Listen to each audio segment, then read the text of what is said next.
What's up, ladies and gents, and welcome to another episode of Dual Senses, a PlayStation podcast, where we give you our 2 cents on all things PlayStation. My name is Alex Wolf, and I'm joined by the one, the only, Steven, the Wandong Morrow. Wandong. Wandong.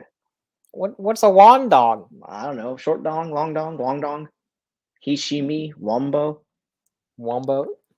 I feel like Yeah. is that a Shadow Warriors reference? No, that's a star. Wongdong? The Wongdong? Yeah, the Wandong. Wandong? I don't know.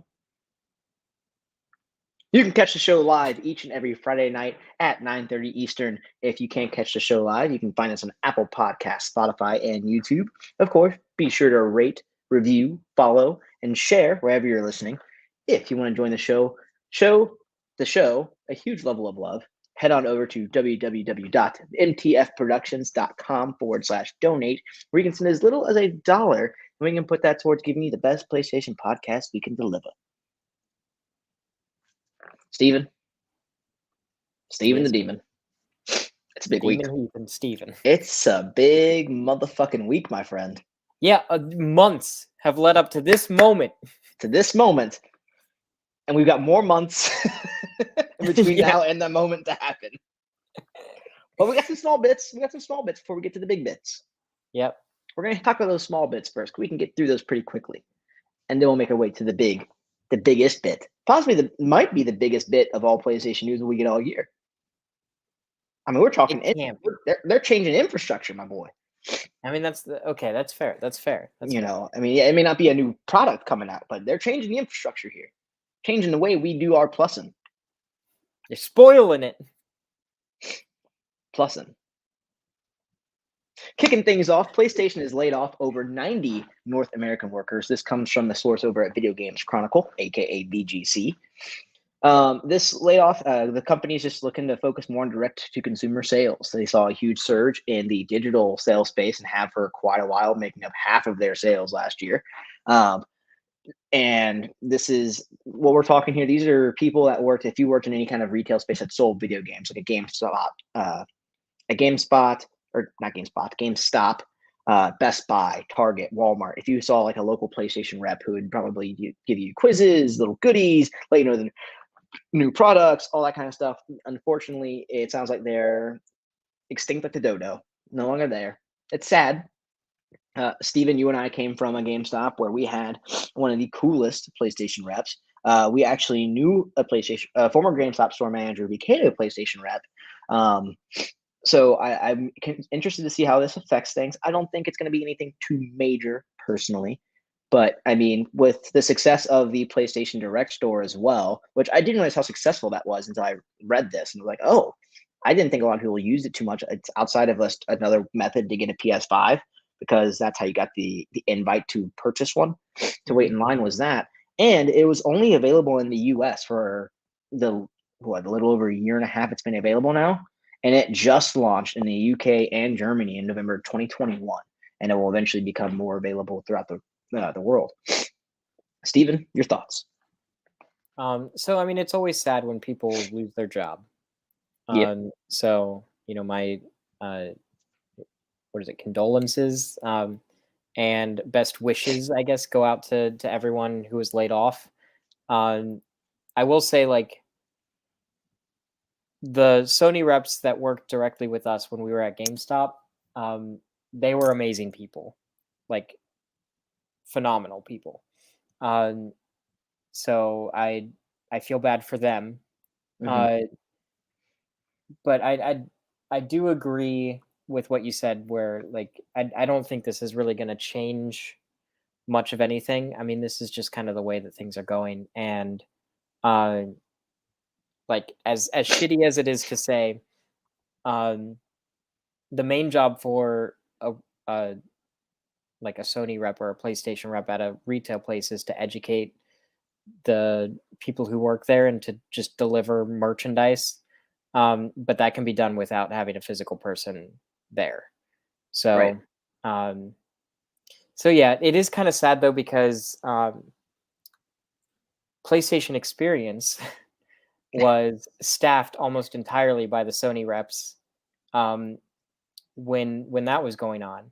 And I feel like this is just it suggests that PlayStation Experience is just not going to happen again, which makes me very sad. Because I think it was the best trade show in the industry. But yeah, that's about all I've got to say about that. Yeah, I mean, and even add on more to that. I mean, for those working in the physical retail space, you've probably noticed over the last several years that you see less and less of these reps. There was less coverage. Yeah, I think these are 90 individuals trying to cover an entire landscape of retail stores out there to promote and educate retail associates on the PlayStation products. That's a lot of ground to cover for a Yeah. very small group of people. So if anything, it might be a blessing for those who are working this job. Might be an excuse for them to finally look elsewhere to find something that's probably not as stressful. I mean, we knew the rep we had, she was driving all the way up from the top of Ohio down to as south as Tennessee, if not further.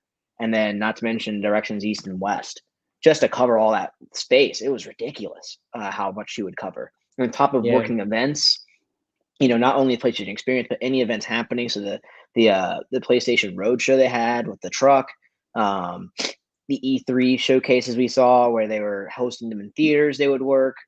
The PlayStation Experience, like those who couldn't be at the convention, would work the experience at the movie theaters. Like they did a lot, like a lot of work, and I imagine for not the greatest of pay sometimes.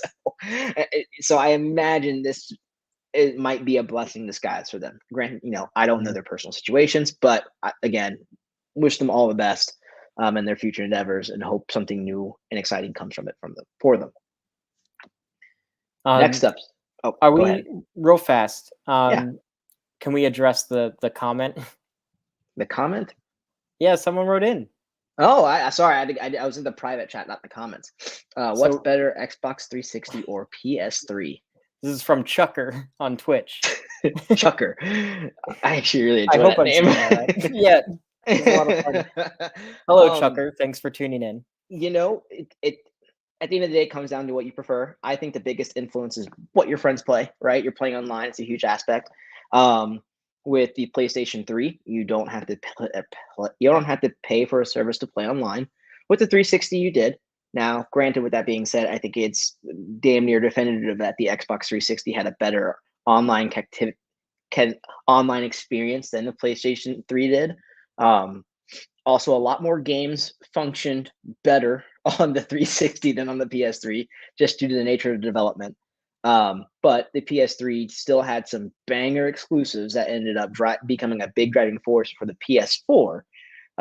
So, if that's my 2 cents on it, personally, obviously, I lean more PS3, but I think a solid argument can be made for the 360 for sure. I think pretty objectively, the 360 was a better console, just all in all. But well, hold on, I'm going to stop you right there. Now, hold on a second. First of all, my first question is, I would ask like, what time frame? Because like, early 360 versus early PS3. Like PS3 launched pretty expensive. 360 was more affordable. 360 had a larger library at first. However, it also launched a year earlier. That's true. But also, at the end of the generation, I'm going to say that there's no...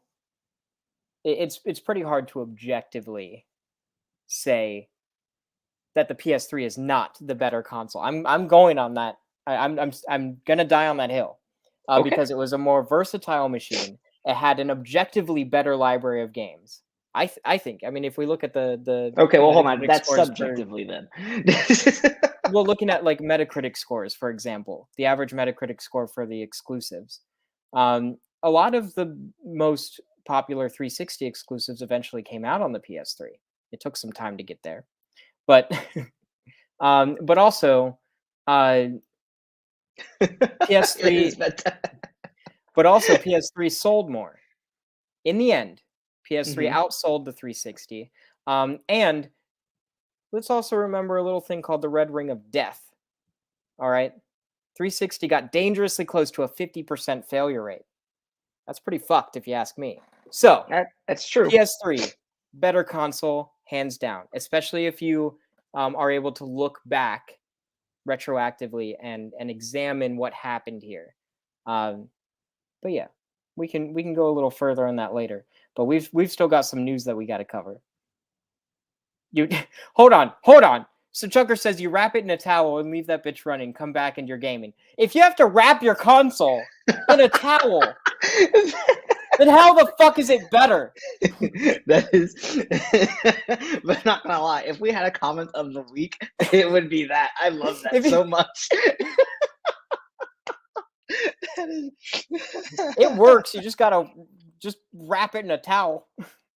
That is beautiful. Like that is a solid answer. Like we don't fuck around here. You do what you got to do to play the damn games. That means wrapping the towel. That's what you got to fucking do, Steven. Also, all right. Well, here, let's move on. We can't cover every comment that comes around. Right. Well, I just want to say you're an attractive. You look smart and you're attractive. You look like an MIT graduate. There we go. Thank you. I by no means am an MIT graduate, like at all. But I appreciate the comment. This was from 100% true. So we know it's 100% true. I can't argue it. Damn. All right. I am an MIT graduate. There we go. All right. Following up. Next bit of news here. We've got new Sony Studio Fire Sprite is making a AAA horror game in Unreal Engine 5. This also comes from Video Games Chronicle, aka VGC. Kudos to VGC. I love everything they do. Like, probably my favorite source of any kind of video game news. But I digress. A job listing was posted on the developer's site, just looking for a lead narrative role. Just coming up with just really expanding, like, hey, we're looking for someone with experience and writing a horror narrative, single player experience. I was like, okay, cool. There's a lot going on over at Fire Sprite. They have, for being one of the more smaller studios in the PlayStation Studios label, they've got their hands full. So not only with this, but they're co-developing the Horizon Call of the Wild game for PSVR 2 along with Guerrilla Games, and it is heavily reported that they are working on the new Twisted Metal game, taking over from Lucid Games.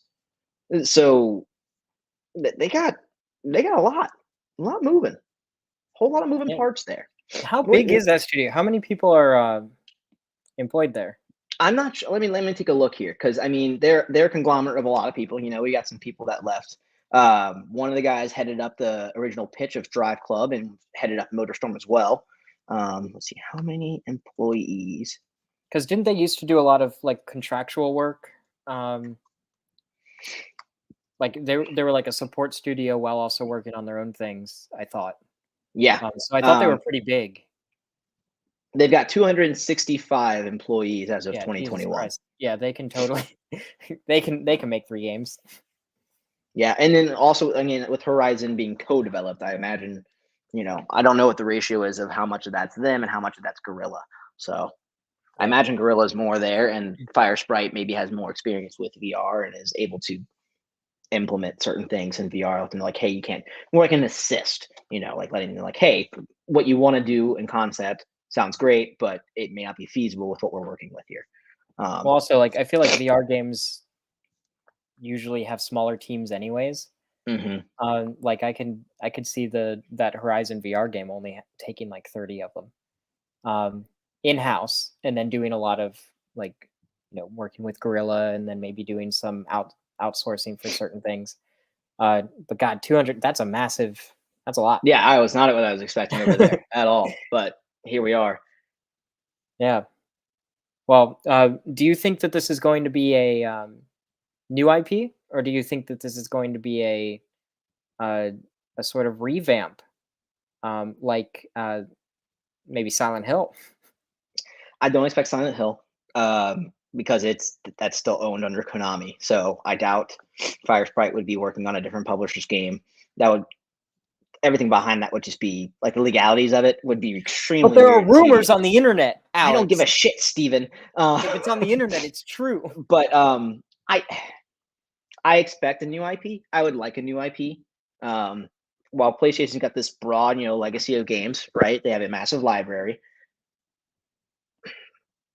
You can only dip into the well so many times before you're like, okay, we need something new. Especially if we're talking horror games, like there are a vast amount of horror games that we see Resident Evil's on its 8th mainline entry, just the mainline.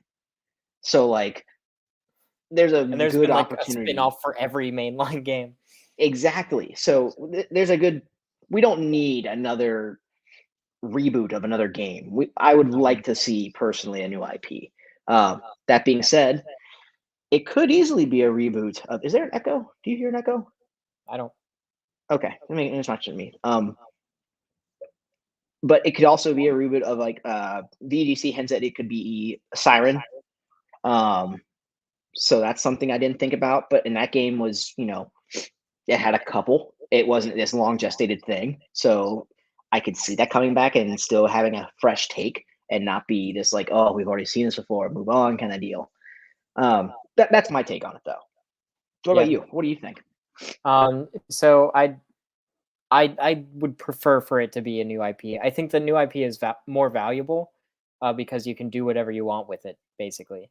Um, I like fueling the rumors a little bit with mostly just with things involving Silent Hill because it's become such a thing, like this generation. No, I mean, it started like halfway through last generation. It's just become a thing, and I feel like uh, any announcement that has to do with it now is just going to explode when it happens, not if it happens, because at this point it has to happen. I think I don't know like about they have would be to. stupid if they didn't release a new Silent Hill game now. Yeah, okay, but Konami is also heavily invested in the mobile space too. So Yeah, but I mean they've been quietly releasing some shit. And like granted, most of the time they're like just little like compilations of old things. But I mean that's a lot different though than the Konami that was like, oh, we're no longer making games. And yeah, now all of a sudden they're releasing collections, which I feel like could be something to satiate people while they're developing a larger project, which is totally gotta be Silent Hill. Like I feel like it has to be. gotta be. Seriously, it's their most valuable IP now. And it wasn't until PT came out. But now it's their most valuable IP, I think, in my opinion. I love how you always start off like this is a fact, and then it becomes I think, and then in my opinion, and then I just want it to happen. Like it really, like, you start off on a high point and be like, I'm just gonna eventually trickle down my credibility on this as much as I can. Well, I mean, you gotta backpedal a little bit. I don't want A people to little quote me bit, on it. not like 100% and a total 180 at all, but yeah, it's fine. No, a Silent Hill game from Konami. I genuinely believe this generation it has to happen. Uh, and I think that if they don't, then they're really fucking up. Like somebody over there needs to make it happen. Hmm. But Hmm. yeah, do you think this is a VR game? No, I don't think so. At least I don't think it would be something that's like strictly VR. I want it to be a VR exclusive. It might be one of those games that has VR enhanced capabilities. Like a But Resident Evil 7 type deal. even then, that game was through and through a good VR game. I don't think this game will. It'll be one of those things that says better in VR, but even then, it's just like meh. Well, Like hold you. on, we don't know anything that I think it considering this studio's expertise in the VR area, I think if they do anything with VR, it's going to at least be good. But I'm not saying it'd I be don't know. bad. I I'm just think saying it's not going to be this. It won't be a selling point. It'll be a thing the game can do, but it won't be the reason you'll play the game. I do think that if they're making a AAA horror game, it can't be VR exclusive. Right. So Like you're shooting yourself in the foot. And then one last point before we move on to the big meat. the big meat. The big Are meat. we gonna have a big meat every episode? I mean, I guess so. Or big bit. Okay. Whatever. What do you want to call it? A big bit, big meat. I like big meat. I damn it. Oh, that was a Uh, Freudian slip there. I'm sorry. yeah, something like that. Jesus. Any hooser. Last bit I was gonna say is a new IP. especially if Fire Sprite knocks it out of the park, will solidify them as a big time player. So if they if they can take something, build it from the ground up, and it is a massive AAA quality game, and it's got that PlayStation love and care input into it that we see with everything else that comes through, then every Fire Sprite gets on, not on the same level as like Sony Santa Monica or Naughty Dog, but they get up there. They start working their way up. They will no longer be looked at as the little guy, or that one PlayStation studio kind of deal. Well, I think with that amount of employees, we should never consider them the little guy. That's true, but I mean, if you look at like what they've done, like comparatively speaking to other PlayStation studios, it's like, who the fuck is Fire Sprite? But so any user, Steven, it happened. For months, we have talked about what Project Spartacus is, and now we can officially say what Project Spartacus is. Spartacus is. That was it's hard the to say. big meat for this episode. An all-new PlayStation Plus launches this June. This is all you can find on the PlayStation blog. Essentially, what they're doing is what we've very much speculated, right? What everyone's talked about, what everyone's led to. PlayStation Plus is going to integrate PlayStation Now. PlayStation Now as a standalone service will no longer exist, and PlayStation Plus will then be broken down into 3 tiers. So I'm going to very quickly, as much as I can, run through these 3 tiers, including pricing, what they feature, and then we just dive into what we think and what we feel. And a lot of the opinions are swirling around on the interwebs about it. So kicking things off, we have the Essential tier. That's pretty much what we get with PlayStation Plus now. It's $10 a month, $25 quarterly, $60 annually. You're getting a set 2 monthly free games, online multiplayer, cloud storage for your save data, and exclusive discounts. Nothing new there. That's kind of what already exists. You're kind of cutting back on what the free games are, which is fine because originally it was just supposed to be 2, and then occasionally just changes based off of what's happening, whether a new console releases or they're having a big bonus because they want to put some emphasis on another product they have. Who knows? So there's that. Following that, we have the Extra tier. This is $14.99 a month, so $15, $40 quarterly, $100 annually. This adds everything you get the Essential tier, but you have up to 400 playable PS4 and PS5 games. They're downloadable, not streamed, downloadable to your console. That's big. Now they've already collected PS5.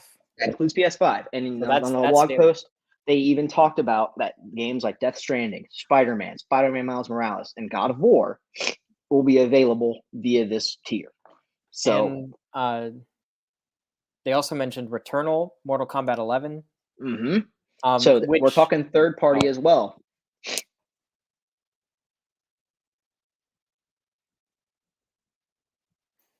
Steven? Why is it? Yes. Oh, okay. I thought it froze. Like, I don't know where to go. I was trying to see how long we could pause. So there's that. Then the final tier. And this is the one where we get a little hanky. It's called the Premium tier. It is $17.99 a month, $49.99 quarterly, $119.99 annually. Wow. This adds downloadable and streamable PS1, PS2, PSP, PS4, and 5 titles. This also adds, for PS3 games, cloud streaming. This adds an additional 300 up to 340 titles. We also get game trials, and this games via the service, this tier level can be streamed via PS4, PS5, and PC. Now, with this does not, PlayStation has already come out and said there will be no day one launch for games under the PlayStation Studios titles. This is due to Jim Ryan states in an interview over at gamesindustry.biz that by giving that away, we would hurt the quality of what people expect of a AAA PlayStation Studios title. Games like God of War, Ragnarok, Horizon Forbidden West, Death Stranding, Gran Turismo, all those games would be hampered down due to quality because they're being dished out for free via the service. But he also quoted that that's just from now. Nothing is off the table, though, as in the future, things could always change. Steven, let's dive into it. Where do you want to start? Well, first, let's talk about the service itself. Okay. So, the 3 tiers, that's what we talked about before. So that was expected. It just wasn't entirely certain what the tiers contained. I like that the initial tier is the same exact price. It's basically same old, same old. I like that. That means that the price isn't going up for people, which is something that was a concern. So Yep. that's nice. I think the pricing is reasonable. I think it's fair, especially considering the amount of content. Uh, Mm-hmm. the only thing, so I guess my only critique, I guess, is uh, no downloadable PS3 games.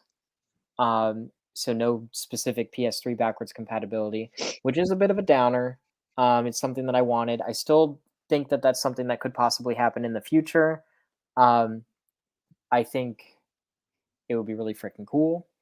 But one thing that's really neat is the emphasis on like legacy titles or older titles with the PlayStation 1, PlayStation 2, and PlayStation Portable for the first time being a part of this. I'm excited about that. Downloadable PSP games, pretty cool. Yeah, that's big. That's big, Yeah, big, big. that's really cool. I'm excited about that. That's probably the thing that I'm most excited for out of all of this, honestly. I think the game trials thing is pretty interesting because that's something that's sort of been kind of beta tested.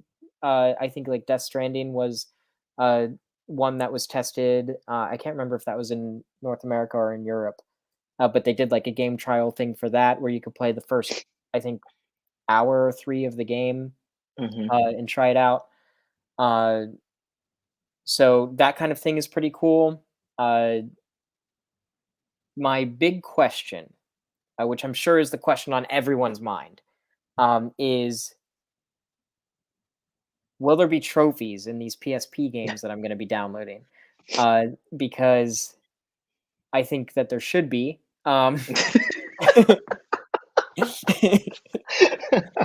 And I want it to happen. But also, PlayStation has filed patents in the past about retroactively adding trophies to Mm-hmm. PlayStation 1 games and PSP games. Um, I think it actually specifically mentioned PSP in this patent. So that's pretty neat. And I mean, it's been a Mm-hmm. while since this patent was first filed, but still, I think that it's a possibility, and I think that would be pretty freaking dope. I want to get a platinum trophy for Daxter. That's what I want to do. So, as far as like the tiers and everything, the pricing and the content that's included, how do you feel? I mean, so let's just start from the top, right? Pricing, I think, is great. I'm glad, like you said, with the essential tier, nothing changed, right? I think that's good. It was originally rumored that that would be $13 a month, I believe, is what people talked. So knowing it didn't go up is really good, especially when it's staying the same. And if anything, it's kind of be stripped there back a little bit. If we go back to when PlayStation Plus first came out, game trials were a part of that service. Like that's what you got. Granted, Mhm. the games that were in that service or that were included in those trial windows were pretty limited. It was there. Um, so knowing we're scaling that back, and knowing that I imagine with this, they're going to stick this very strongly to those 2 games a month. We've talked about it in the past where the 2 games a month is like, okay, yeah, it's 2 a month, but then, oh, there's always a reason to give more. And then lately we've gotten 4 games. Sticking, there will be more sticking to that. So keeping it at that $10 price range a month is great. I think a big advantage that PlayStation has with this also is that they're keeping the annual structure. There's nothing stopping you from spending $60 a year to save money and just get this done because you know you're going to use it. That's awesome. And having that feature available to the higher tiers, the extra and premium, top notch choice there. I think the ability to download, like, I was more surprised. I was thinking downloadable would be, the creme de la creme of this feature. I thought we might see more streaming focused things. So knowing that just by doing the $15 a month or $100 a year, you get up to 400 playable PS4 and PS5 games downloadable on your console. That's big. That's And a that's big fucking immediately. deal. Like that is huge.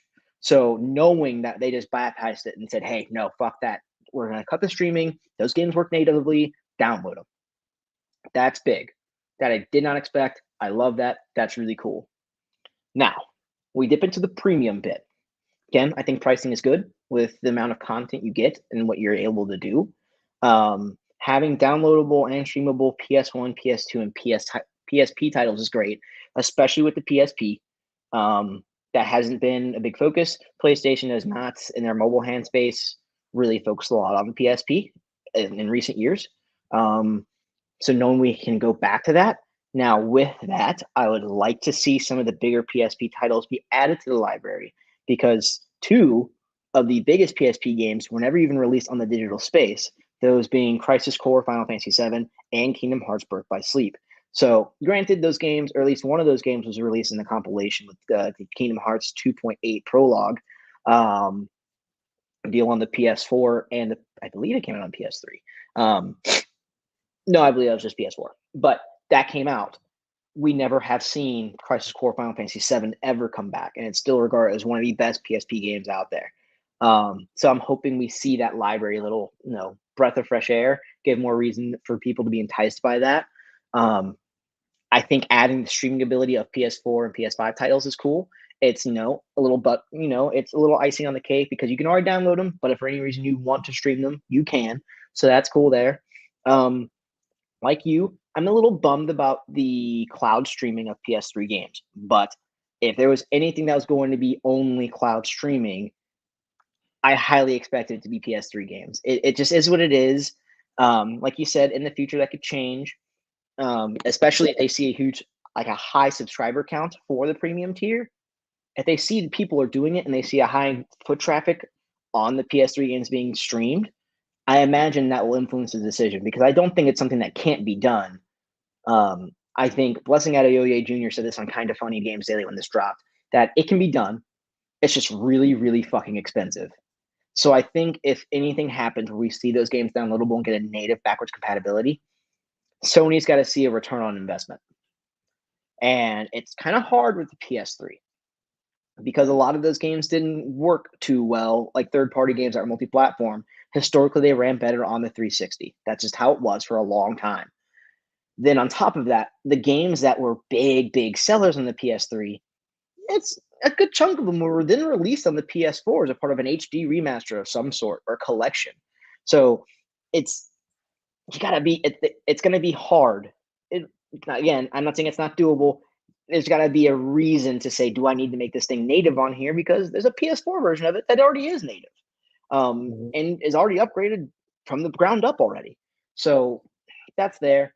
Adding an additional 340 titles with that's awesome. We're looking at upwards of 700 games available to play on your PS4 or PS5. Day one. Yeah, like that's fucking awesome. That is huge. Game trials coming down from what was already wrapped in the PlayStation Plus package several years ago is going to be a premium thing, which is understandable. I get that. You might, if you want to be able to try the games before you buy them, this is a great way. You're still saving money. You're saving time from having to spend $60 to $70 to find out if you even like this game. So what's it? You pay $17.99 just for that 1 month to try that one game that's in the trial. You've saved your money there, and then you get all those other benefits in that month anyway.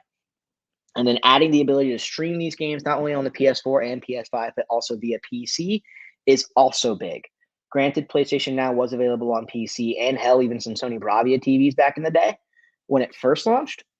To see them support this and continue to do so is cool, and making it like front and center, like, hey, PC is still here. PlayStation's relationship with PC is not going away. If anything, we're making it a premium choice. So those who want it, they'll pay for it. And like PC gamers, they already spend quite a hefty penny making those PCs. So I can't imagine $17 a month or $18 a month, is breaking the bank for them. So overall, I think it's huge. Steven, day one, which tier do you think you would pick up right away? I'm going premium. Okay. Premium. I'm going to probably just do a year of it, and then Mhm. after the year, kind of assess whether I want to keep it or not.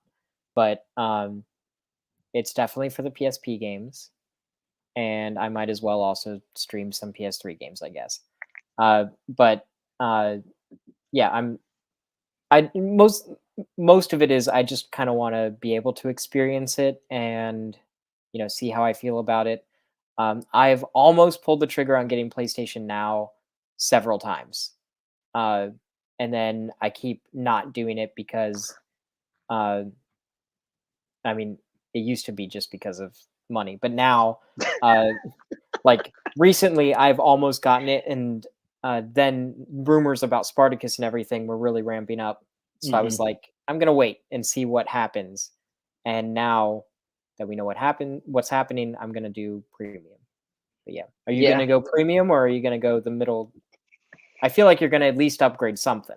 Yeah, I definitely would upgrade. I think what I would do, and this is based off of what we hear more of in June, I think I would go extra to start off with. Because simply, like, while it's cool to have that massive library and be able to stream PS3 games, have the ability to play my PS1, PS2, PSP titles, I don't have the fucking time. I can barely play the PS5 games I've got, let alone the PS4 games. And you want to add more to that?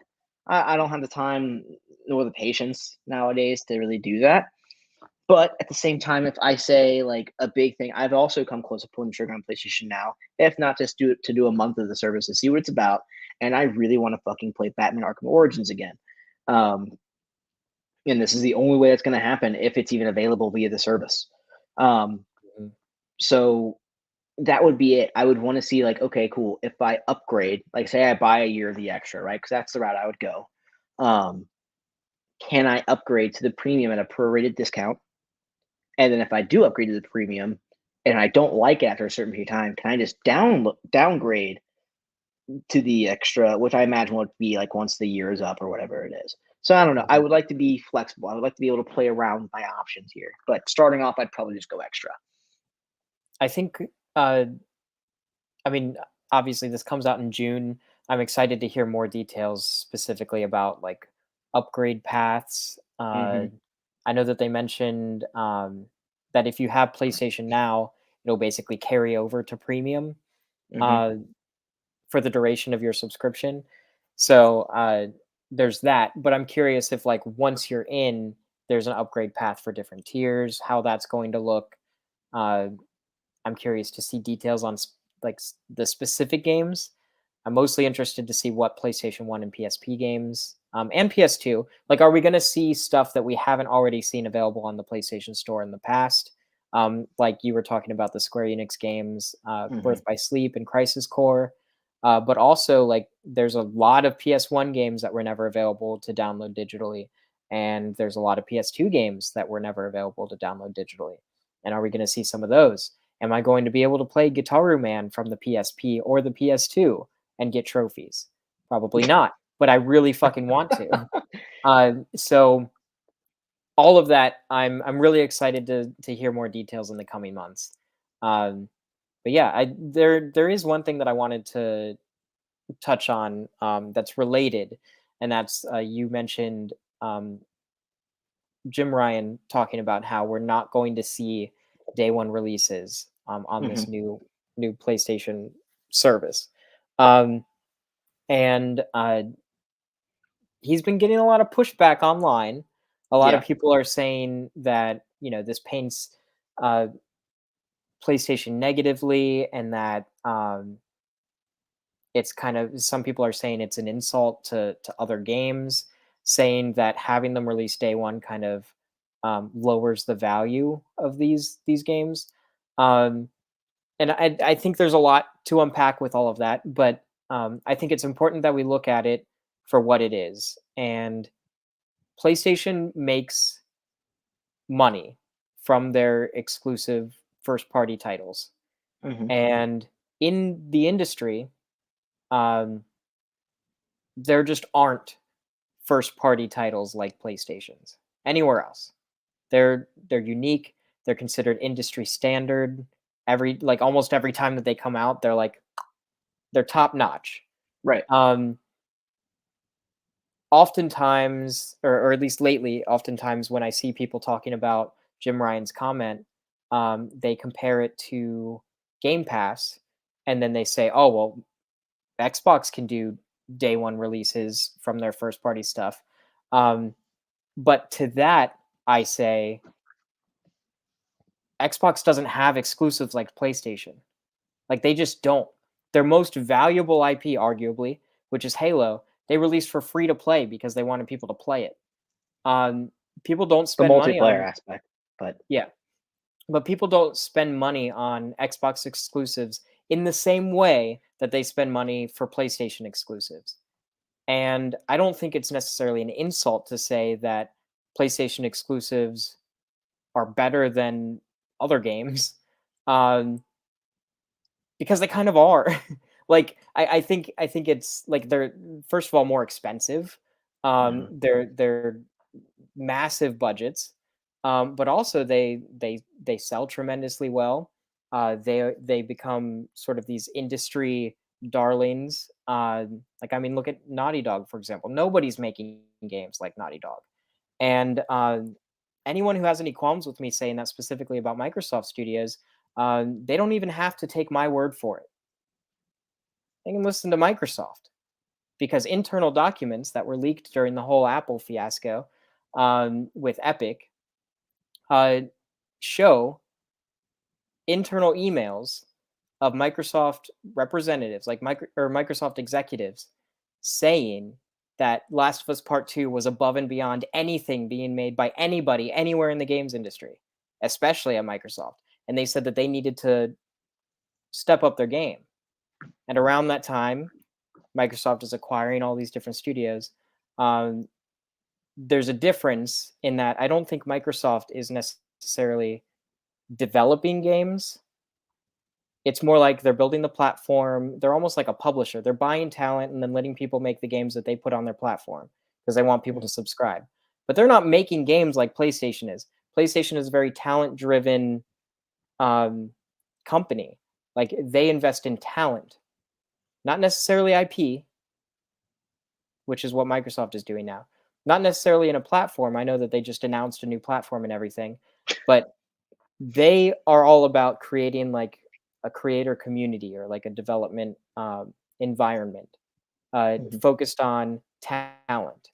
I mean, we see with the acquisition of Bungie, a shit ton of that money for that acquisition is going into talent retention because they don't care about having Destiny in their portfolio. They care about having the people who make games like Destiny.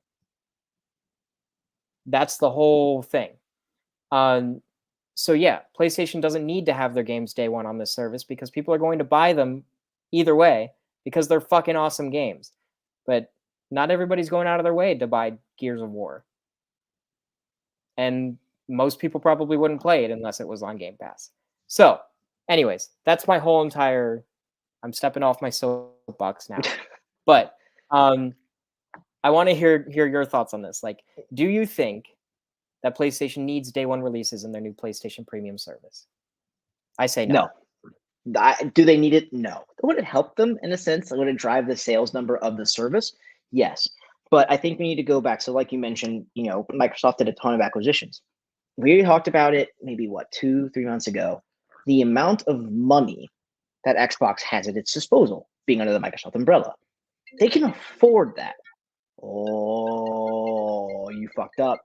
I fucked up. You fucked up. You fucked up. But anyway, you're fine. Back to it. It doesn't have the level.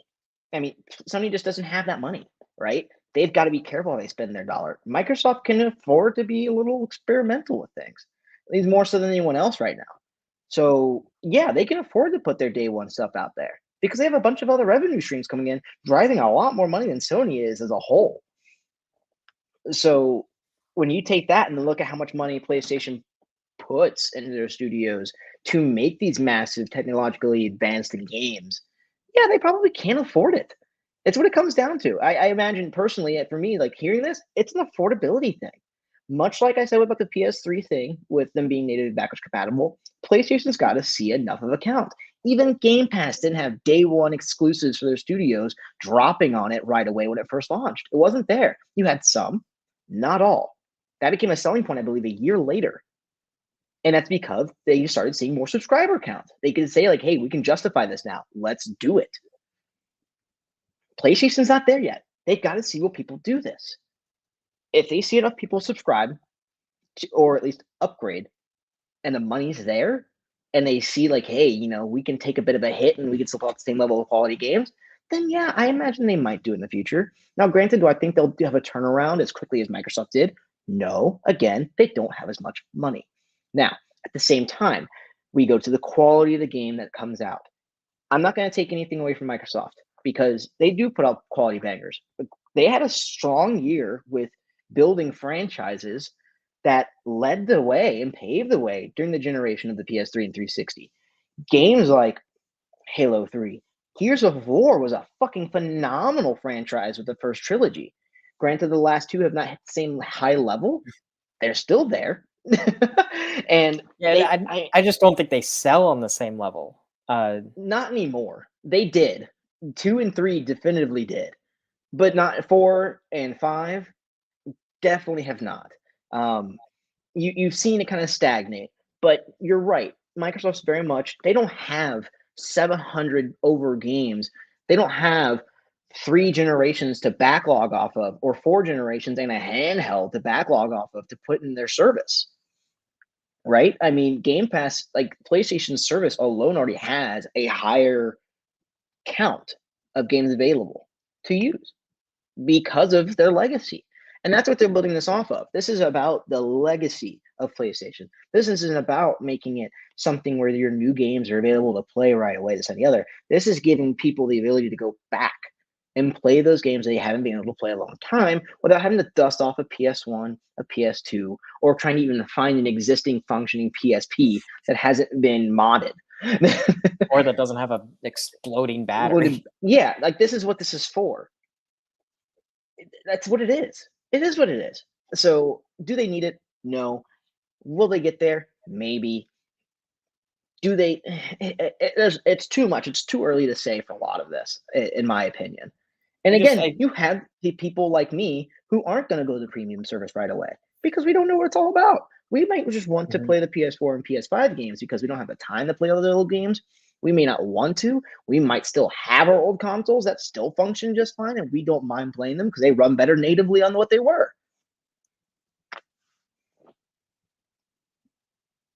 All right. So I have one more question regarding the whole Spartacus thing. And arguably this is the biggest question. Typing it. What?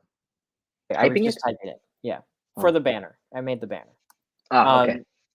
So now that we have the details and stuff, I know we don't have all of the details, we don't have all of the games, but we'll probably ask this question again multiple times, leading up to and immediately after. But does this beat Game Pass? How do you feel? No, I don't think it does, but I also don't think it's in the same exact space as Game Pass.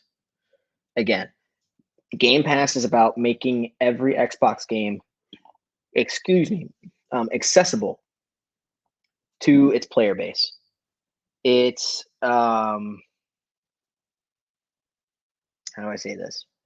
Game Pass's biggest focus right now, its biggest selling point is the day one games coming out on it. It's not about backwards compatibility because you can get a 360 disc and put it in your Xbox One. You can put it into your Xbox Series X, and it works just fine. You don't need Game Pass for backwards compatibility. Again, I think the biggest selling point for Game Pass now and has been for a while, day one releases for those for its exclusives. And that library, as we've seen these acquisitions, is going to grow with its day one releases from Bethesda, from eventually Activision Blizzard, if not already sooner rather than later, Obsidian, and so on and so forth. Whereas, again, these PlayStation games, the biggest thing for PlayStation right now is its legacy. We're not going to see day one stuff on there because it's not about building and making everything available to play everywhere, which is the goal of Game Pass, because it affects PC, it affects your Xbox consoles. And there's always been rumors about like, will it come to Switch or will it come to this? It's already available on the Steam Deck. This is very much a way for PlayStation fans to just be able to play old games again. That's it. This is more of a backwards compatibility answer than it is a get your content on everything answer. It's about bridging the gap, whereas Xbox never really had a gap. They had to find a way to cross to get backwards compatibility going, because they've always had, for the most part, I don't want this to sound derogatory, but simpler hardware. It's always been easy to develop and make games on. Yeah. PlayStation had that hiccup with the PS3, and that fucked everything. It became, all right, PS2 games don't really work on it too well, but PS1 games do. And now we have PS3 games that don't work at all on PS4. How do we bridge that gap to get everything to just carry over? And it's like we can't make an emulator because everything has been kind of vastly different over the time of these years. So what do we do? And they had to get creative. How do we make it cost affordable? How do we make it work? How do we make it reliable? And this is what they came up with. I think it's a fine solution. But again, to answer the question, does this beat Game Pass? No, because I can't say it may be competing. It's not a direct competitor. They're in the same space, but they're not head to head. Yeah. All right. What about you? That's all fair. I mean, do I like this more than Game Pass? Yes. But that has a lot to do with the games that I like, and I just think PlayStation has better games. Just point blank. Like, I would rather play like PlayStation legacy titles than what Microsoft is releasing brand spanking new like today. But I think, I mean, they are different services. So Game Pass was specifically a thing because Microsoft needed something. And it was because they were losing, honestly. And they needed to regain market share, and they needed to give people a reason to buy their console, is what they needed. And so they went for the value proposition of, oh, here's a shit ton of games. You get this system, or you don't even get the system. Just give us money and you can have access to a shit ton of things.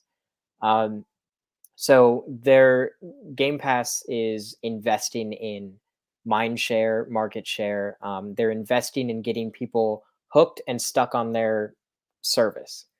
Whereas PlayStation, I don't think they necessarily need to. This whole premium thing, I honestly don't even think that they need any of this premium thing. Like, they could just carry on as usual and be fine. I think this is just future proofing, because I think the future of games, unfortunately, is going to need more curation, kind of like Apple Arcade or things like that. I think separating the PlayStation first party stuff from PlayStation Premium is a good move on their part. It makes financial sense, and it does kind of it basically, with things like Game Pass and this PlayStation Premium service, there's not as much money in it at all. Like, Microsoft is losing a shit ton of money with Game Pass. While that's not confirmed, they have not ever said that it's profitable, which is, I feel like they would if there's that. But also, like, they're also weird about like releasing sales. They just released how much, I don't know if it was an exact number, how much they spend on getting licenses available to put games on Game Pass. And it was a pretty big number. But that's the first time Microsoft released any kind of number of sales-wise in probably the last 7 years. We never even got sales numbers for the Xbox One, and we stopped getting them for the 360 halfway through its console cycle, even when it was leading the charge. So they're weird about it. So it's, well, I just feel like these subscription services, in the way that they are now, at least, it's mostly marketing. It's mostly about keeping the mind share, or staying within. It's keeping people in your market. right. And I feel like Microsoft is basically investing, and they're losing money because they later want to just get as many people invested in this service so that they can then lock a bunch of things to it and then raise the price and then make it profitable. So I think they're investing money into the future in terms of that. Um, but then I think PlayStation, oddly enough, is using this to keep people on their platform so that they spend money on PlayStation games. Mhm. So it's kind of like a completely different strategy. It's interesting though that they look similar. While not the same, they do look similar. But I feel like this almost goes back to, and you mentioned this earlier, the way the PlayStation Plus used to be, where you pay for this thing, you get access to a shit ton of games, you get discounts on the store, and you get all these nice little things like game trials or early access to demos and stuff like that. Back when PlayStation Plus first happened, which I think a lot of people forget that PlayStation Plus did that. Yeah, a Um, lot of people forget how old that is, because especially during that time when all that stuff happened, it wasn't required. You didn't need PlayStation yeah, Plus to play online. It was just which a thing makes you it could do. which makes it even more crazy to think about because like I know I've said this a bajillion times before, but holy fuck, PlayStation is always ahead of their time to a fault. It's like they always do something like 10 years before it's relevant and then like other people start doing other things and then they one up, but like they build off of the things that PlayStation did. It's so interesting to see. Like free games, for example, like just giving free games with PlayStation Plus, and then Mhm. Games with Gold comes out, uh, like a year later or whatever, and then having just a huge catalog of games immediately as this optional subscription service, and then Game Pass happens years later, and now PlayStation is basically just going back and they're and throwing in streaming as well, Mhm. which the game streaming thing is actually that is unique, right? What do you mean Like by unique? streaming a game instead of having to download, does Game Pass allow you to stream it? Yeah, if you Streaming. get Game Pass, if you get XCloud, a big selling point for Game Pass, because if you get Game Pass Ultimate, which really is the best way to get anything service with Xbox, because it wraps in Game Pass on PC, you get EA Play, you get Game Pass on the Xbox, obviously, and you get Xbox Live Gold, and you get XCloud. So I can, if I have a like a little controller thing on my phone, so like the Jawbone or whatever it's called, I can strap that into my phone and I can stream from my Xbox to my phone and play a first party Xbox game. I can play Forza on my iPhone. Okay. So yeah, that's I a didn't I just didn't remember whether that was part of Game Pass or its own separate thing, but I forgot about the Ultimate thing, kinda mhm, rolling that all together.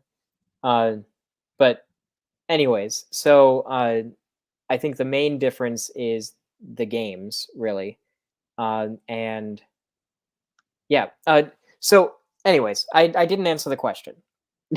It um, because it's really up to the individual, and I know that's a cop out answer, it's a bunch of wank, but still, uh, a bunch of wank, the man says. Eh. uh, it's entirely up to the individual. But I will say, um, think about the end goals of these services and ask yourself what game industry you would rather have.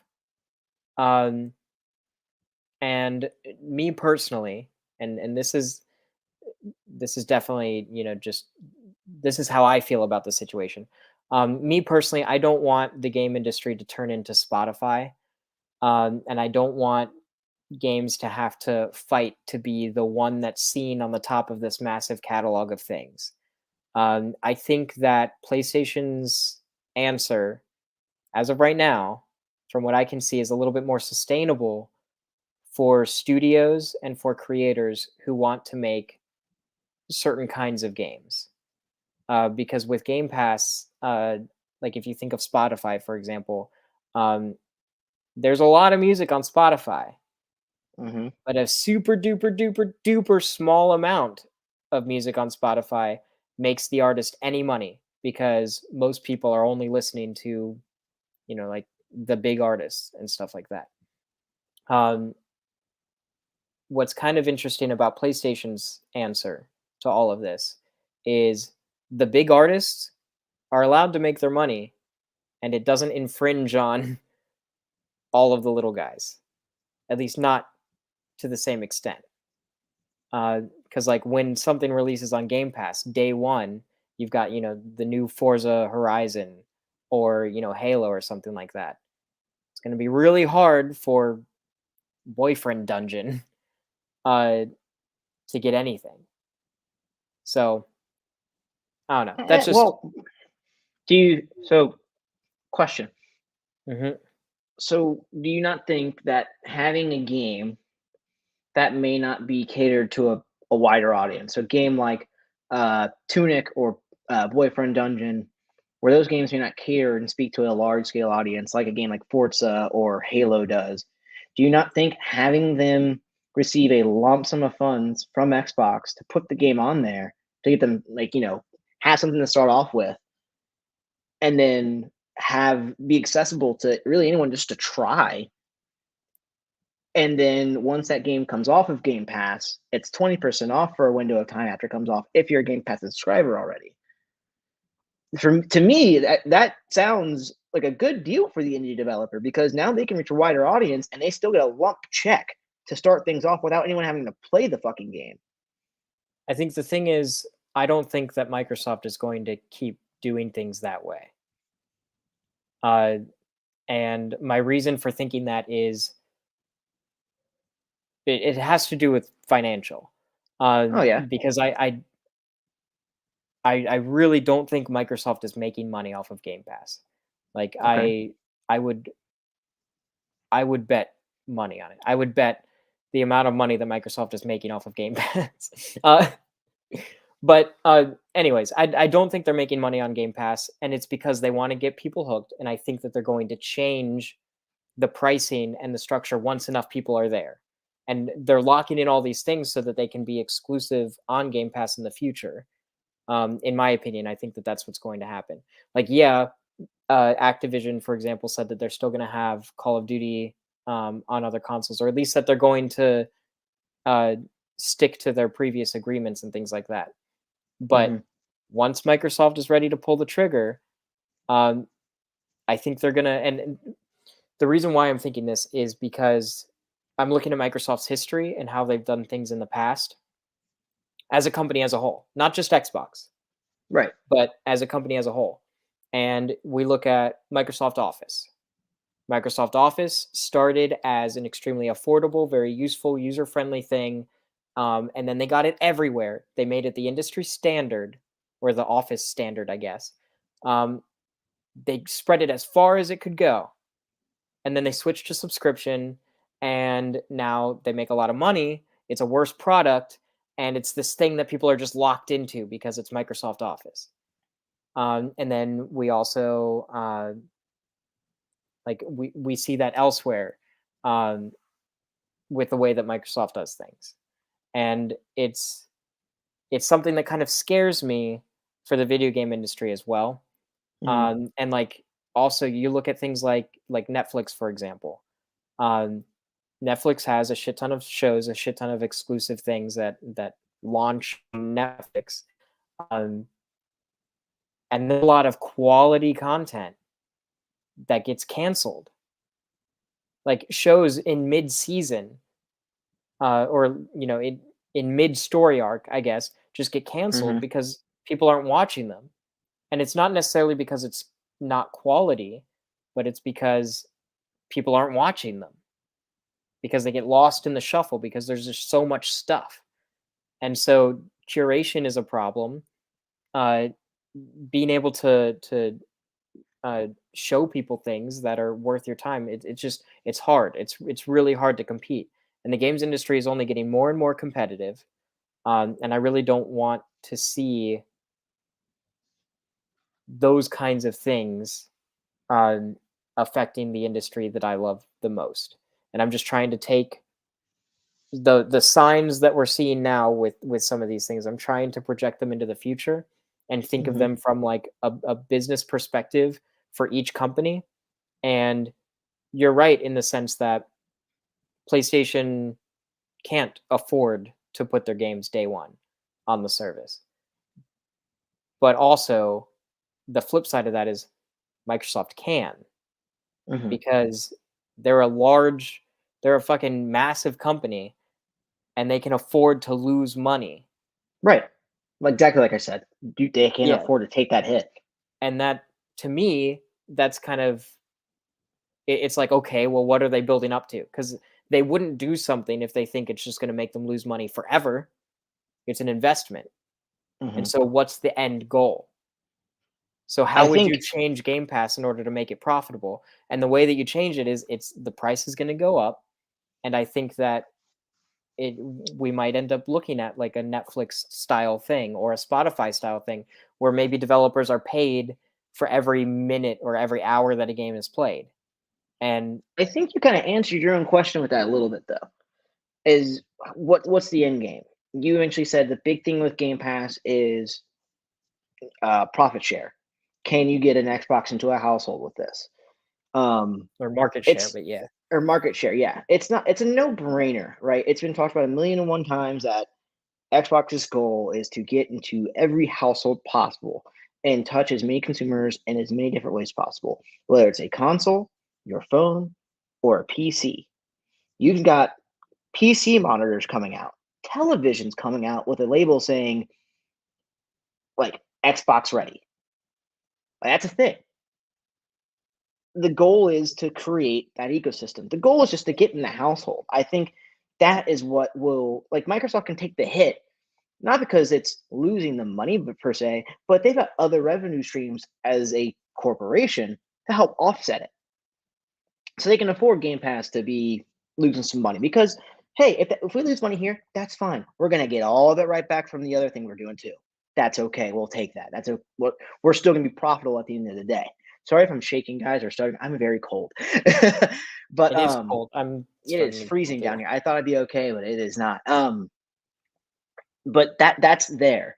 So, and then looking at the end game, like what is their end game? I think it's just very much to Xbox capitalizing that market share again that they lost with the era of the PS4 and Xbox One. This is like, how do we get there? And they know services, they knew services was going to be the next big thing. And like, we got to get ahead of it. What can we do that's extremely consumer friendly and is easily accessible? If you remember, Game Pass already had a price hike once. It was $10 a month. Now it's 15. That only took a year and a half, 2 years to happen. Granted, though, when it did have the price hike, that's when we saw day one games come out on it. I think, and then even then, that happened, that price hike happened, then eventually they wrapped Xbox Live Gold into it. Yeah, but that's what I'm saying is maybe we'll see another price hike, and that's when we're going to see Call of Duty as a Game Pass exclusive. And then But I people will be also like, don't. "Oh, take my money." And then it becomes this it I don't think it'll I don't think it'll turn out good for the industry. I Is think, basically what I'm saying. And I'm curious to see how the industry handles it and how we um address these kinds of things. mhm. Um but and of course I'm projecting these kinds of things pretty far into the future. This is a prediction because I do think that the future is going to end up being more subscription services and things like that, um, with some exceptions. But I think that I honestly think the writing is on the wall with the things that Microsoft has been doing with the history of the company. I think we're going to start to see a shit ton of stuff being locked behind Game Pass with crazy prices that people are just going to be stuck into paying because that's literally what subscriptions are for. It's like gym memberships. Like it's like they just want you to pay perpetually and forget about Mhm. it. And that's why I still have Netflix, even though like I don't even watch Netflix, but I have it because I feel like I have to. Um, and that's why I'm sure so many businesses have Microsoft Office installed on all their computers and their Yeah, corporate I think offices and consumers, stuff. it'd be one if consumers fought it more, and I think that's where the trend comes from. Is like people like subscribing to things, like fucking loot box. remember that? Like that was a big fucking thing because people just like subscribing to shit. Yeah, They're but like, loot it's box easy to. also doesn't exist anymore. That's true. But that's because eventually all those things, like the quality of what you got, and it became easy to just buy those things separately everywhere you went. There was no real driving force as to why I should get this box anymore. Well, But loot box anyway, also got got very pricey because they yeah, but tried to do that thing. they didn't change the content in there. There was the level of content wasn't going up. I think Mm. that's where we're looking at a difference here is that, yeah, I imagine prices will go up. Things will be behind a paywall, but it'll also be what do you have access to? I mean, Game Pass is losing money in as an aspect, and one of those reasons is because of how much shit you get just because you pay $15 a month. And PlayStation, I don't think the PlayStation will be as innocent in this either. I think they'll go into the same realm in the future. It is very much we'll get you in. It's the Apple approach, right? It is everything is better when you have all things Apple because they all work together. They all work seamlessly. They connect right away, this, that, and the other. Everyone's trying to build their ecosystem. And the only way you can build an ecosystem is that you got to find a way to encompass it and make it hard for people to break out. And this is we've talked this conversation to death, right? We've had this conversation on the show. We've had it off the show. This is much like how I feel about the state of play thing, where it's like I will die in a hill talking about how their fucking branding for it makes no goddamn sense. Whereas you think like this is going to be the thing for future in gaming, and it's not good. It's not good. It's not good. It just is. All in all, I think this new PlayStation service, I think it's good. I think it'll be great for them. I think this once people get more details and we get comfortable with it, people will be happy this exists as a convenience thing. Like I mentioned earlier, you don't have to go dust off the old console or make sure it still works. It just does. All you have to do is pay a little bit more money on something that you're already paying for. So, but ladies and gentlemen, we thank you for joining the show. We appreciate it. This was a good one. This is a big one. We had a lot to cover. It's the big meat. It's the big meat. I can probably guarantee we will not have a sizable week like this next week.